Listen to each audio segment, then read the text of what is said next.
वाहिगुरु जी का खालसा वाहिगुरु जी की फतेह।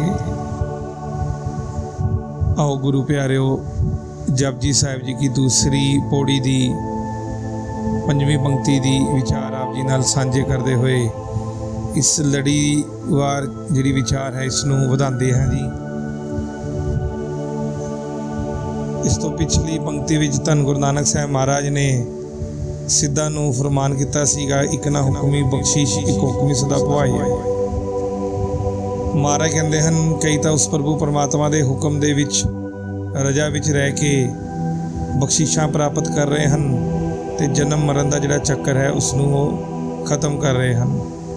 पर कुछ जिहड़े हैं वो हजे भी इस चक्कर दे विच फसे हुए हैं, वो परमात्मा के हुक्म दे विच ही जन्म ले रहे हैं, जीवन भोग रहे हैं ते मर रहे हैं। एक ना हुक्मी बख्शीश एक हुक्मी सदा पुहाए है। हुण अगे धन गुरु नानक साहिब महाराज सिद्धां नूं फरमान करते हुए जिहड़ा मेन इस पंक्ति का निचोड़ है वो दसदे हैं। धन गुरु नानक साहिब महाराज कहते हैं हुक्म अंदर सब को बाहर हुक्म ना कोई। महाराज कहते सारे ही उस प्रभु परमात्मा के हुक्म के अंदर ही हैं, मत कोई जाने कोई परमात्मा के हुक्म तो बाहर है या उसके हुक्म तो बाहर जा भी सकता है। निरे भुलेखे हैं जे कोई कहता है कि मैं उस प्रभु परमात्मा का हुक्म नहीं मनता, तो मनण ना मनण की गल नहीं है। मनो या ना मनो असी हाँ उस परमात्मा के हुक्म के अंदर ही। धन गुरु नानक साहिब महाराज कहते हुक्म अंदर सब को, सारे उस प्रभु परमात्मा के हुक्म के अंदर ही हैं।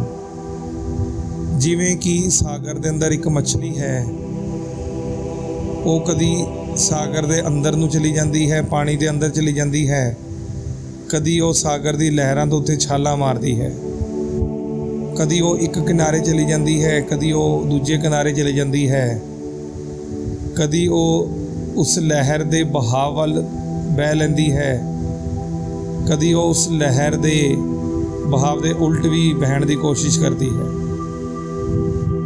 तो वो जिन्नी भी अपनी क्रिया कर रही है वो सारी उस सागर के अंदर ही है। उदा जमना मरना, उदा खाना, उदा परिवार, उदा जो भी रहन सहन है, ਉਹਦੇ ਜਿਹੜੀਆਂ ਛਾਲਾਂ ਮਾਰਦੀਆਂ ਹਨ ਉਹ ਵੀ ਸਾਗਰ ਦੇ ਅੰਦਰ ਹੈ। ਹੁਣ ਜੇ ਮਛਲੀ ਇਹ ਕਵੇ ਕਿ ਮੈਂ ਸਾਗਰ ਤੋਂ ਬਾਹਰ ਇਹ ਸਾਰਾ ਕਲੋਲਾ ਕਰ ਰਹੀ ਹਾਂ, ਤਾਂ ਇਹ ਮਛਲੀ ਦਾ ਇੱਕ ਬਹੁਤ ਵੱਡਾ ਭੁਲੇਖਾ ਹੈ, ਕਿਉਂਕਿ ਉਹ ਸਾਗਰ ਤੋਂ ਬਾਹਰ ਉਸਦਾ ਵਜੂਦ ਨਹੀਂ ਹੈ। ਜੇ ਉਹ ਸੋਚੇ ਕਿ ਮੈਂ ਸਾਗਰ ਤੋਂ ਬਾਹਰ ਨਿਕਲ ਜਾਵਾਂਗੀ ਤਾਂ ਉਹ ਇਹ ਜਿਹਾ नहीं कर पाएगी। बस इसी तरह जिहड़े जी जंत हैं मनुख हैं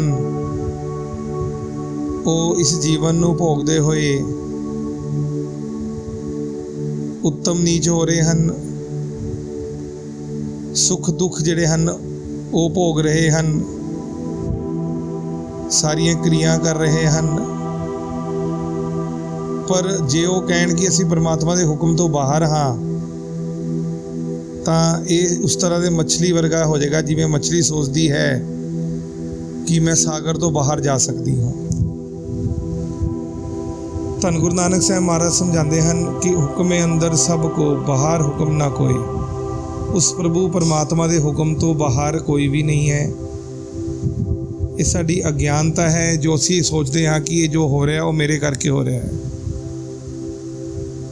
एक पिंड दे विच एक औरत रहिंदी सी, उस कोल एक मुर्गा सी। और मुर्गा रोज़ सवेरे बांग दिंदा सी, तां पिंड वाले जिहड़े सी वो बांग सुन के जाग जाते सन।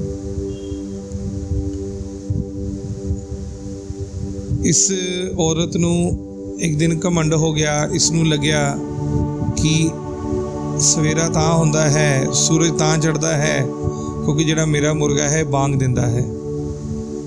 मेरे मुर्गे के बांग देने नाल सूरज चढ़ता है, तां जाके जिहड़े पिंड वाले लोग हैं वो अपनी नींद तो उठ के अपने कामां 'च लगते हैं। एक बार इस ਔਰਤ ਦੀ ਪਿੰਡ ਵਾਲਿਆਂ ਨਾਲ ਲੜਾਈ ਹੋ ਜਾਂਦੀ ਹੈ ਤੇ ਇਹ ਪਿੰਡ ਵਾਲਿਆਂ ਨੂੰ ਬਹੁਤ ਬੁਰਾ ਭਲਾ ਕਹਿੰਦੀ ਹੈ ਤੇ ਅਹੰਕਾਰ ਵਿੱਚ ਇਹ ਵੀ ਕਹਿ ਦਿੰਦੀ ਹੈ ਕਿ ਜੇ ਤੁਸੀਂ ਮੇਰੇ ਨਾਲ ਲੜੋਗੇ ਜਾਂ ਮੇਰੀ ਗੱਲ ਨਹੀਂ ਮੰਨੋਗੇ ਤਾਂ ਮੈਂ ਆਪਣਾ ਜਿਹੜਾ ਮੁਰਗਾ ਹੈ ਉਹ ਦੂਜੇ ਪਿੰਡ ਲੈ ਜਾਵਾਂਗੀ। ਫਿਰ ਇਸ ਪਿੰਡ ਦੇ ਵਿੱਚ ਕਦੀ ਵੀ ਜਿਹੜੀ ਹੈ ਉਹ ਸਵੇਰ ਨਹੀਂ ਹੋਏਗੀ। ਕਿਉਂਕਿ ਮੇਰਾ ਮੁਰਗਾ ਇਸ ਪਿੰਡ ਦੇ ਵਿੱਚ ਬਾਂਗ ਨਹੀਂ ਦੇਗਾ। ਜੇ ਮੇਰੇ ਮੁਰਗੇ ਨੇ ਇਸ ਪਿੰਡ ਵਿੱਚ ਬਾਂਗ ਨਾ ਦਿੱਤੀ ਤਾਂ ਇਸ ਪਿੰਡ ਦੇ ਵਿੱਚ ਸੂਰਜ ਨਹੀਂ ਚੜ੍ਹੇਗਾ।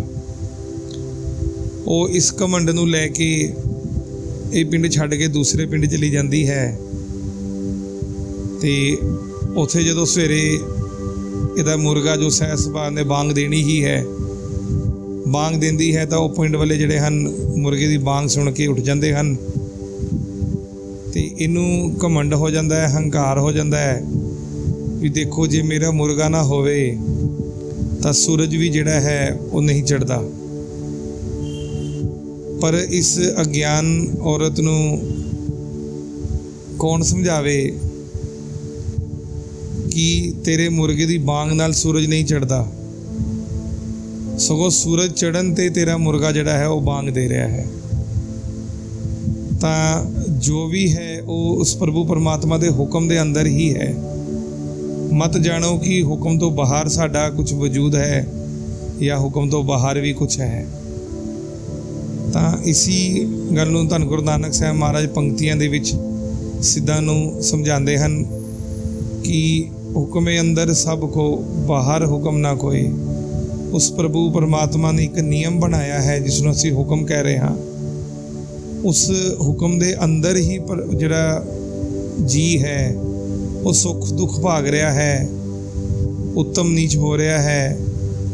ਉਸ ਹੁਕਮ ਦੇ ਅੰਦਰ ਹੀ, ਉਸ ਨਿਯਮ ਦੇ ਅੰਦਰ ਹੀ ਕੋਈ ਬਖਸ਼ਿਸ਼ਾਂ ਪ੍ਰਾਪਤ ਕਰ ਰਿਹਾ ਹੈ ਔਰ ਕੋਈ ਜਿਹੜਾ ਹੈ ਉਹ ਨਿਤ ਜਨਮ ਮਰਨ ਦੇ ਗੇੜ 'ਚ ਫਸਿਆ ਹੋਇਆ ਹੈ।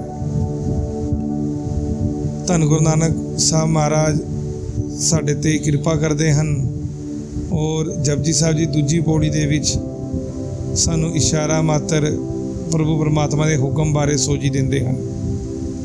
ਅਗਲੀ ਪੰਕਤੀ ਦੇ ਵਿੱਚ ਧੰਨ ਗੁਰੂ ਨਾਨਕ ਸਾਹਿਬ ਮਹਾਰਾਜ ਜੋ ਸਾਡੇ ਲਈ ਇੱਕ ਇਲਾਹੀ ਬਾਣੀ ਦੇ ਵਿੱਚ ਸਾਨੂੰ ਸਮਝਾ ਰਹੇ ਹਨ ਕਿ ਇਸ ਹੁਕਮ ਦੇ ਅੰਦਰ ਰਹਿਣ ਨਾਲ ਕੀ ਹੋ ਜਾਏਗਾ ਜਾਂ ਇਸ ਹੁਕਮ ਨੂੰ ਸਮਝਣ ਨਾਲ ਬੁੱਝਣ ਨਾਲ ਕੀ ਹੋ ਜਾਏਗਾ। ਤਾਂ ਦੂਸਰੀ ਪੌੜੀ ਦੀ ਅਖੀਰਲੀ ਪੰਕਤੀ ਵਿੱਚ ਧੰਨ ਗੁਰੂ ਨਾਨਕ ਸਾਹਿਬ ਮਹਾਰਾਜ ਫਰਮਾਨ ਕਰਦੇ ਹਨ, ਨਾਨਕ ਹੁਕਮੈ ਜੈ ਬੁਝੈ ਤਾਂ ਹੋਮੈ ਕਹੇ ਨਾ ਕੋਏ। ਇਸ ਪੰਕਤੀ ਦੀ ਵਿਚਾਰ ਅਸੀਂ ਆਪ ਜੀ ਦੇ ਨਾਲ ਅਗਲੀ ਵੀਡੀਓ 'ਚ ਸਾਂਝੀ ਕਰਾਂਗੇ ਜੀ। ਫਤਿਹ ਪ੍ਰਵਾਨ ਕਰਨਾ ਜੀ। ਵਾਹਿਗੁਰੂ ਜੀ ਕਾ ਖਾਲਸਾ, ਵਾਹਿਗੁਰੂ ਜੀ ਕੀ ਫਤਿਹ।